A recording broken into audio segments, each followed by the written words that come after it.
Hello, my name is Zach Rye with Old Man Gaming, and this is another Snap Judgment review. So, really excited about to do this review today. So excited that I switched around my schedule just to make sure that this one went up right away. But before we get into it, we got to do the disclaimers. Number one, what is a Snap Judgment review if you've never listened before? I get about 5 to 10 hours with the game. I'm trying to give you an idea whether you are going to enjoy it right off the bat or not. I think most game reviewers nowadays tend to get caught up in 100%ing the game and forget about what the experience was like in the early going. So that's what I bring to the table. That, coupled with the fact that I think video games are one of the most subjective forms of art. I don't give scores on my reviews. Instead, I'll tell you what the game is overall, and then I'll tell you the pros and the cons of the game in my point of view, like all reviews are. And then I will tell you whether I personally will be sticking with this game outside the purposes of this video. So, what am I reviewing today? Sail Forth, my friends. Sail Forth. This game came out on the 23rd of December. It was kind of an impulse buy with some of my Christmas money, and I am just totally head over heels for it. And so much so that I already had 2 other reviews scheduled for the next 2 weeks, but I moved them because I wanted to get this one out now, because currently you can get this game for free on the Epic Store if this review moves you to be interested. So what is Sail Forth? Sail Forth is kind of a cute style sail pirate combat sort of a game. Basically what you do, you start right off the bat, you play Captain Toot, one of the only non-procedurally generated characters or things in the game, and Captain Toot finds Goose, and these two end up having to band together because they're just in open waters with just a small sailboat, and they have to kind of build their boat up a little bit better. And then once you get that boat built up, the world is yours. The entire kind of ocean is procedurally generated for you, which is really exciting. At least that's what I believe it is. I've only played through it the one time, but it does say generating islands when you create it, so I'm pretty sure it's procedurally generated. Either way, there are then a host of characters to recruit. You can then, there are boarding mechanics, cannon fire mechanics, you can take other people's ships. It's just single player, but you can collect a little fleet, find upgrades, build upgrades, and then there's the kind of very simplified story at the core of this as well, with the Pirates of the Ocean and these relics. I haven't gotten to the end of it, but I have found it interesting enough to hold my attention while I'm not just randomly picking fights with different pirate outposts and pirate ships. There's also NPC ships to communicate with. There's a lot of bartering to do, and what's really interesting about this is you start with a very baseline level of colors, which kind of was literally on my con list. I had to cross it off because once you get a fishing pole, you actually fish for fish. The fish give you access to colors, and you also have a camera, so certain pictures give you access to art for your sail. So like you'll do a picture mission where you take a picture of a whale, and then the reward for that will be a whale that you can put on your flag. I thought this was really cool. I know it's a little bit grindy. We'll get to it in pros, but it's a very interesting way to do the game. Other than that, it's very reminiscent to me of like a Skull and Bones, but on a very simpler, easier level. Same with almost a Sid Meier's Pirates without the simulation area. There's really only one resource, which is just the supplies. It looks like lumber on your screen, but it's just supposed to be all of your supplies. You spend them to repair your boats, you spend them to buy things, you spend them to get upgrades. What's really interesting too is there's a lot of loot mechanics. Every time you go to an island, there's a lot of stuff washed up on shore that you can cannon fire with to take. You can open giant crabs to get pearls that you can sell for supplies later. You can also find and take different cannons, which we'll get into that as well in pros. The combat system is pretty simple, reminiscent of Black Flag, depending on which way your cannons are fixed, depending on how you put them on your boat. And then you kind of enter a firing mode, and it gives you kind of like a range of where you can shoot those cannons at. So you have to kind of like swoop back and forth to take on your opponents. with your AI people actually helping you out in the fleet. Unlike some other games, they don't just follow you around, they actually will assist you in bigger sea battles, which makes it much more possible to take on bigger and nastier enemies. In addition to that, there's definitely a story. There's more than one world. I haven't gotten farther than the first world. And there's definitely giant monsters to fight, too, from the trailer, though I have not interacted with those either.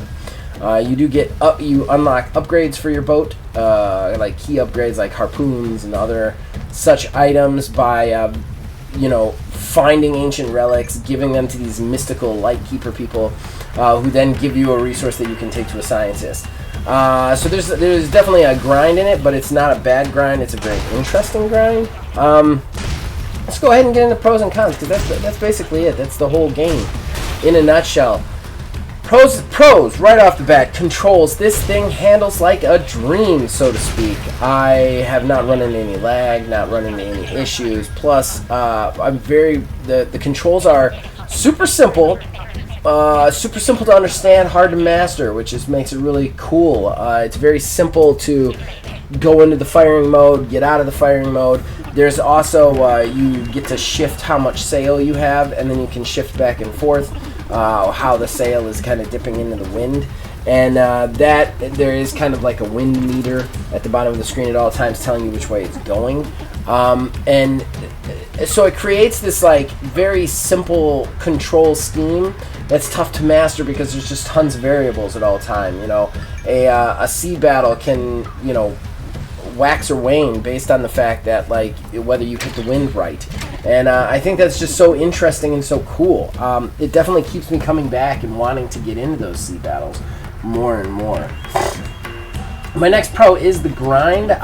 Games with grind often get boring to me, but I just love this grind. I love the fact that like everything I do in the game unlocks something in the game. There's nothing that's just a story element for the most part, at least not that I've seen. Every aspect of the story is tied into unlocking a new item or unlocking a new cosmetic for your boats, and I think that's really cool. I love the idea of fishing for the colors. I thought that was a really cool idea. I like the idea of the camera pictures that you take being the things that you can place on the sail.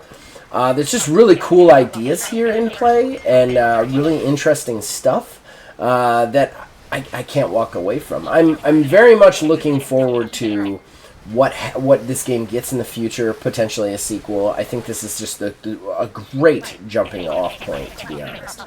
My next pro is the way they do cannons. I was really surprised to see the wide range of weapons that you can find. There are spread cannons, Gatling cannons, chase cannons, normal deck cannons, double cannons, triple cannons, and what's really interesting to me is how different these things are.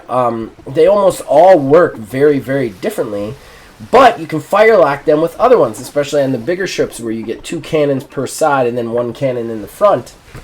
It's very interesting to figure out how you're going to do that mechanic. I love the idea of having a deck cannon on one and a chase cannon next to it so that you can hit the long targets, but you can also hit the shorter targets with more damage. You've got the spread fire that just shoots cannon shots everywhere, but it's very close and angled.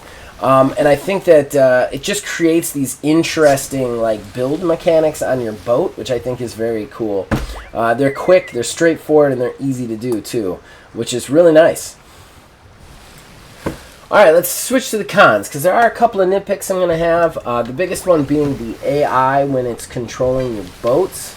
So this one's this is barely in the con, almost in the pro. Basically, you can have up to 4 boats in your fleet. And you can get that by boarding other people, so you don't have to sink it or grind it out, which is how you have to do Skull and Bones, which is a little irritating. Instead of that grind out, you can just take the ship. It's my ship now. It's in my fleet. I want it. It's mine. I don't have to pay for it. And I think that's a really cool aspect to it.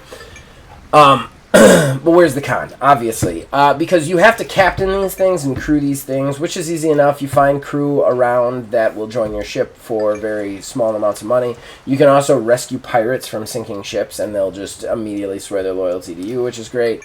And that's cool. The crew that you crew it with also has this kind of like modifier of like weapon speed, repair speed, movement speed. The problem that I have here is the AI tends to not be great at steering or moving the boat. I often find myself running into the other boats, which I kind of get because the AI is not going to be able to predict a human's movements, especially on a lower budget game like this. But there are times when like my little boats will just run straight up to a pirate, slam into its side, and just stay there taking and firing, making it impossible for me to hit them with my bigger boat.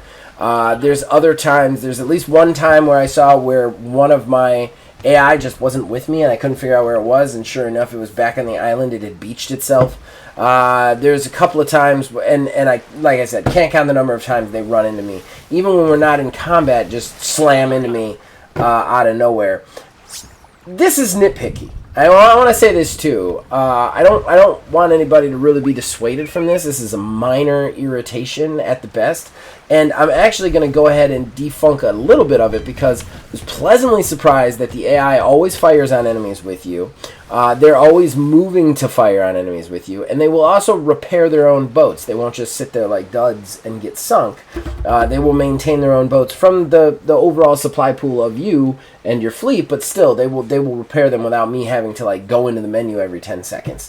Found that really helpful. Found that really nice. I just would say that the movement and their abilities to actually and whether or not they're being aggressive is like their tactics in combat is a little bit to be decided. Their tactics in sailing is a little bit to be desired. But overall, not that bad. Very nitpicky, but again, gotta point it out. It was one of the only things that I found irritating about it.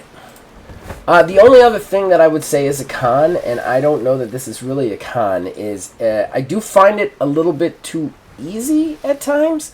It is very easy to acquire supplies. Your supplies are everything, as I said, and you can repair your boats in combat whenever. You can basically stop combat, go to fleet management, hit the repair. It gives you an amount that you're going to spend in your supplies, and then it repairs your boat. I will say there is a period, there's like a few seconds where the boat is repairing that if you take fire, you're going to die.